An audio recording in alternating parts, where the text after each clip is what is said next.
what I want to teach you today is how to set up your homework paper. The first thing you're always going to do is put the date. So today's date is, and you can see it'll be up here in the front of our room, it is August the 12th,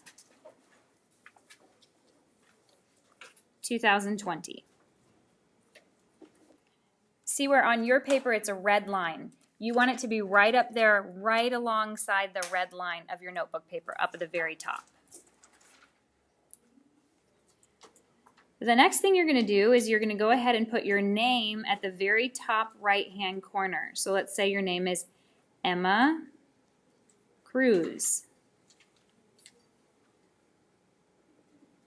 I want it to be on one line, okay? So not your first name and then your last name underneath it. I want it all on one line on the very top right side. Okay, the next thing you're going to do is you're going to put our class directly underneath your name. So for this particular class, we are in 3rd hour right now, so we're going to write Math 3. If you were in 7th hour, you would write Math 7. If you are in 1st hour, you would write Math 1. Then in class, I have given you a number, and that's going to be your number the whole year. So your number is going to go right underneath here. Emma is number 2, so I'm going to put number 2. You're going to put whatever your classroom number is right there.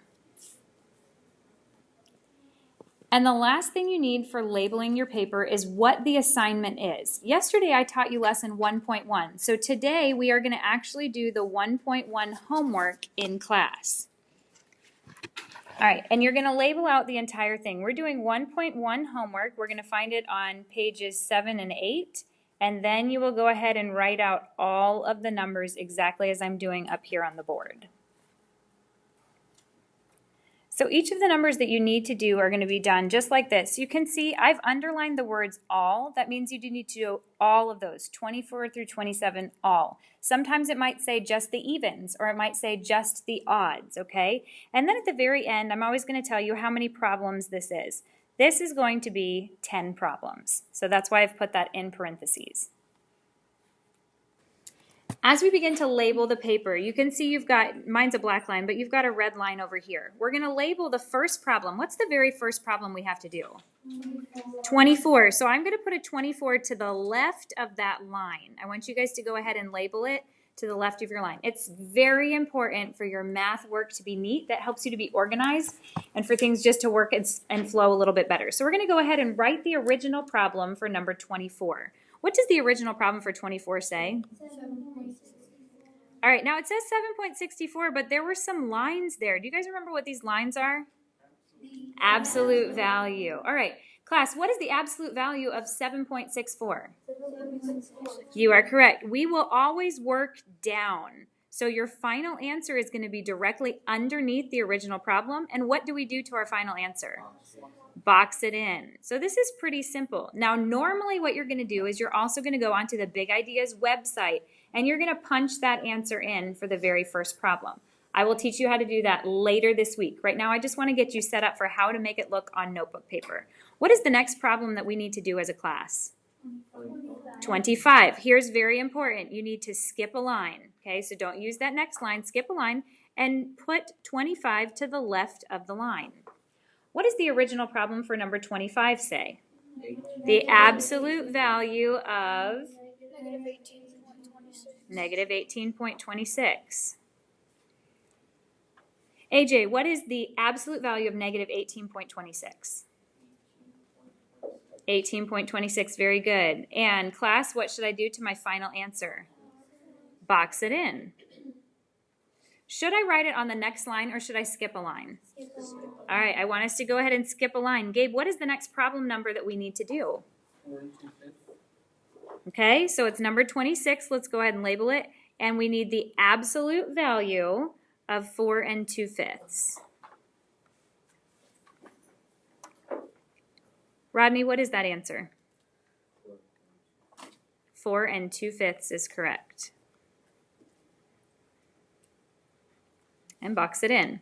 Now, on your paper, you guys have a lot more room than I do. As you can see on my online notebook paper, do you think I have enough room to do another problem? No. I do not. Okay, now, once again, I want you guys to keep working all the way down the left line.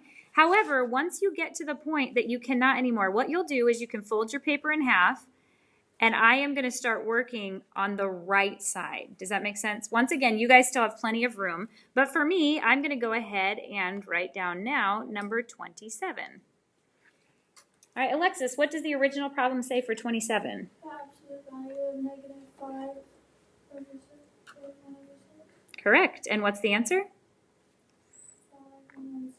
5 5 and 1/6. 1/6 is correct, okay? Because that's how far away it is from 0 on a number line. I've boxed in my answer, and now I have to skip a line. Ariana, what is the next problem number that we need to do? 31. So skip a line and go ahead and write number 31. Now this one says the absolute value of -2, and then it's got a little blank yellow box. I'm just going to put a line because that's how we did it in our lesson, and a 0. Ariana, what is the absolute value of -2? 2. It is 2. And what should go in the blank? Less than, greater than, or equal to? Greater. Greater than is correct. So the absolute value of -2 is greater than 0. And then we're going to go ahead and box in just the symbol, okay? You don't need to box the whole thing, but just the symbol because that was our final answer. The next problem number is number 32. So repeat after me. Write the original problem. Every time when you have homework, you are going to write the original problem first. So that's the problem that is here in the book. I can see once again, this says 0.4. I'm going to draw a blank. And the absolute value of -7/8. All right, Hope, is there anything I need to do with the 0.4?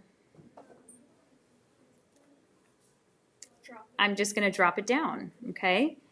Next up, let's keep this as a fraction for just now, but what is the absolute value of -7/8? 7/8. Do you think I'm ready to compare the two right now?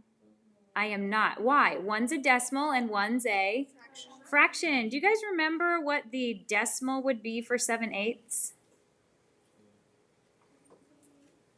It is not 7.8. That is a common mistake. Here's what you got to do. 7 divided by what? 8. Now listen, you're allowed to use a calculator, so pull your calculators out. 7 divided by 8. We use our phones. So, class, what is 7 divided by 8? Okay, so it is 0.875. Now, I'm also going to bring down what I had here. Now I can compare this more easily. So I've got a 0 and a 0. Those cannot compare. So let's go to the tens place. 0.4 and 0.8. Reading from left to right, what should my symbol be? 0.4 is, Smaller. it's less than 0.875. Then you're going to take that less than symbol and put it all the way up to the top in the original problem. I will box the answer. All right, so as you can see, I am starting to run out of room again, so I'm just going to erase some of this so that I can do it with you in class. If you have started to run out of room, remember, I do want you guys to go ahead, fold that paper in half, and go up to the top right side. So what's the next number that we were doing as a class? 33.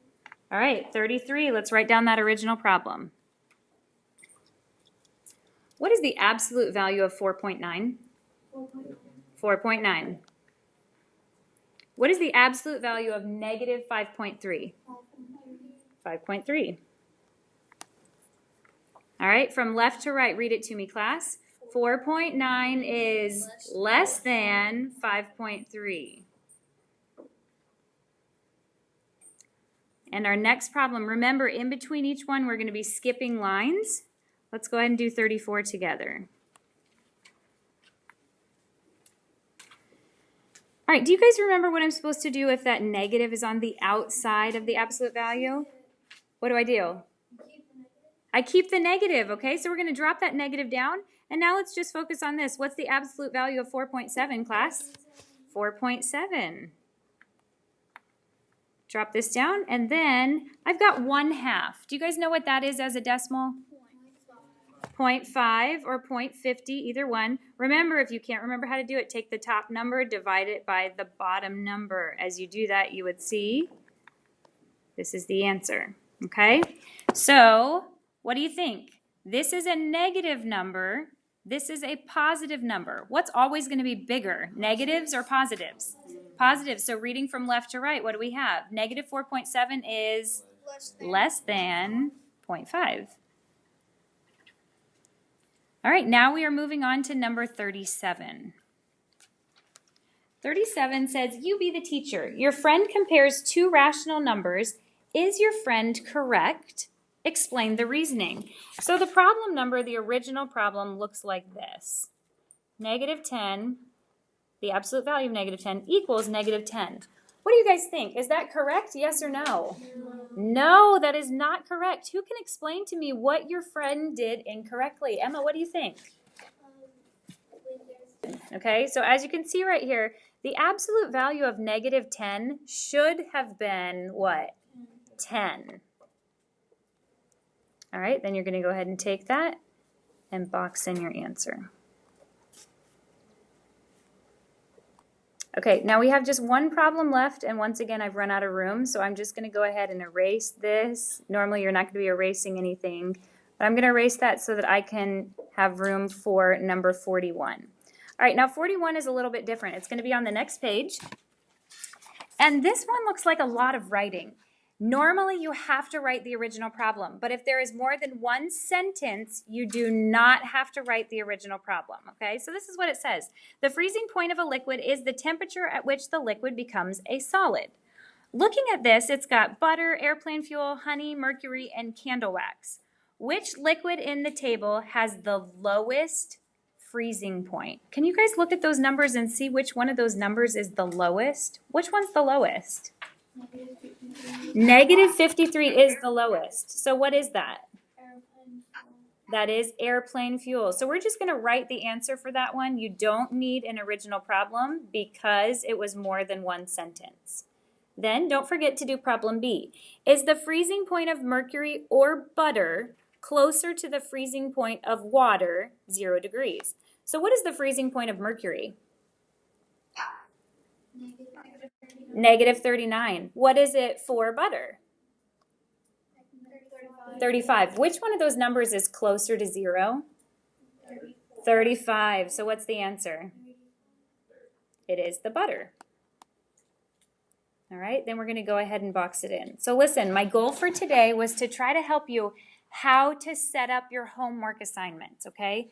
Remember, you're going to work down vertically, all the way down on the left side, and then you'll go to the right side and work all the way down. Your goal is to keep your work neat. That will help you stay organized. Now, normally, we are also going to take this and we will input these answers into the Big Ideas Math website. For the sake of time, we are not going to do that today, but in the future, all assignments also have to be submitted on the Big Ideas Math website, okay? So this is how we set up a homework page.